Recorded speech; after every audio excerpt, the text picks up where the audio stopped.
এই গরমের দিনগুলোতে যাদের খাওয়ার রুচি নেই তাদের জন্য আজকের এই রেসিপি সাধারণের মধ্যে অসাধারণ একটি রান্না, কাঁচা আমের টক ডাল রান্নার রেসিপি। এই গরমে খাবারের স্বস্তি ফিরাতে আমি আজকে সাধারণ একটা রেসিপি নিয়ে হাজির হলাম। আসসালামু আলাইকুম everyone, welcome back to my channel. আজকে আপনার জন্য নিয়ে আসছি কাঁচা আমের টক ডাল রান্নার রেসিপি। তো এর জন্য লাগছে আমাদের মসুর ডাল। আমি হাফ কাপ মসুর ডাল নিয়ে এখানে পর্যাপ্ত পরিমাণে পানি দিয়ে ধুয়ে পরিষ্কার করে এটাকে ভিজিয়ে রাখবো 15 থেকে 20 মিনিটের জন্য। এই 15-20 মিনিটে ডালটা অনেকটাই ভিজে ফুলে দ্বিগুণ হয়ে যাবে।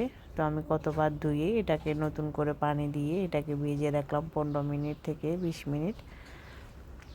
তো 20 মিনিট পর আমি এটাকে আবারও পানিটা ফেলে দিয়ে আবারও একবার ধুয়ে এবার পানি জড়িয়ে একটা কড়াইয়ে বসিয়ে দিচ্ছি। তো দিয়ে দিচ্ছি এখানে আমি দিয়ে দিচ্ছি রসুন বাটা 1 চা চামচ, আদা বাটা দিচ্ছি 1/2 চা চামচ, আর পেঁয়াজ কুচি দিচ্ছি 2 টেবিল চামচ,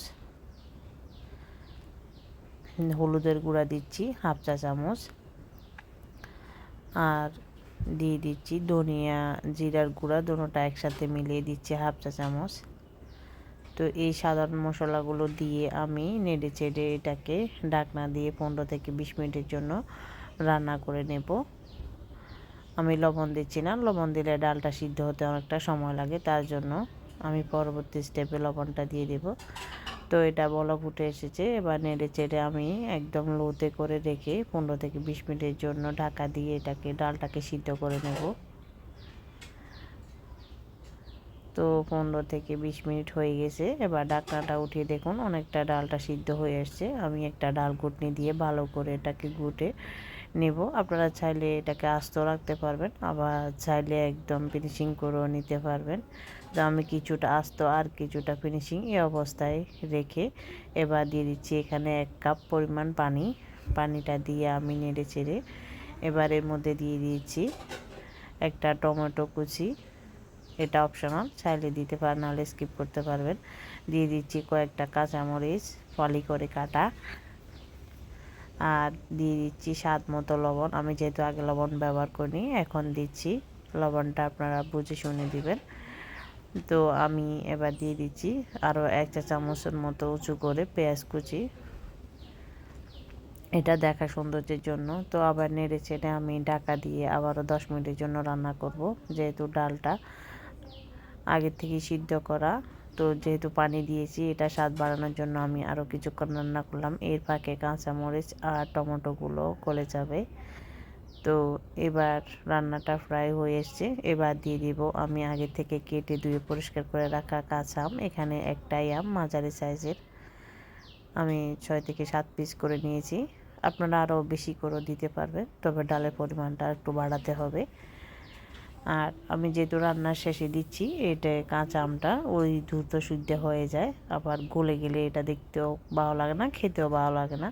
তার জন্য কিছুটা আস্ত থাকবে, শুধু এর টক ভাবটা বের হবে। তো আমটা দিয়ে আমি প্রায় 3 থেকে 4 মিনিটের মতো রান্না করলাম। রান্না করে এবার নামিয়ে নেব। আর মাঝে লবণটা চেক করে নেবেন লবণটা হয়েছে কিনা। তো আমার লবণটা পারফেক্ট।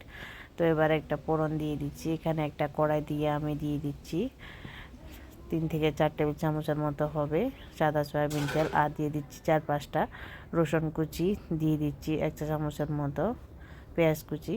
এখানে আপনারা সাদা সরিষা বা কালো সরিষা, পাঁচফোড়ন, জিরা যে কোনো কিছু দিয়ে আপনারা ফোড়নটা দিতে পারবেন।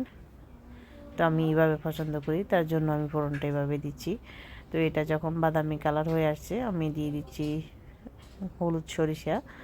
আপনারা এখানে লাল সরিষাটা ব্যবহার করতে পারবেন দেখার সৌন্দর্যের জন্য, আমার কাছে যেহেতু ছিল না আমি এটাই দিয়েছি। আবার শুকনো মরিচটা দিতে পারবেন। তো এবার ফোড়নটা দিয়ে আমি নেড়ে চেড়ে এবার ধনিয়া পাতা কুচি দিয়ে দেব। আমার ডালটা রেডি। এই খাবারের শেষ পাতে এই কাঁচা আমের ডালটা খাবারের ভিন্ন মাত্রা যোগ করে আর খাবারের স্বস্তিও আসে, খুবই মজাদার হয়। এই রেসিপিটি খুবই সাধারণ একটা খাবার, আশা করি আপনাদের ভালো লাগবে। ভালো লাগলে চ্যানেলটি সাবস্ক্রাইব করে দেবেন, লাইক এবং শেয়ার করবেন, আর বেল আইকনটি অন করে রাখবেন আমার ভিডিও নোটিফিকেশন সবার আগে পাওয়ার জন্য। তো আমি আবার ডালটা বেড়ে সার্ভ করে দেখিয়ে দিচ্ছি আপনাদের।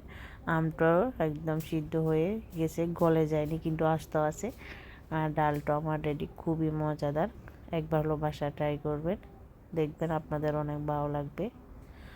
আজ এই পর্যন্ত, ভালো থাকুন, সুস্থ থাকুন, দেখা হবে নতুন এপিসোডে। আর কমেন্ট সেকশনে জানাবেন আপনাদের কেমন লেগেছে। আল্লাহ হাফিজ।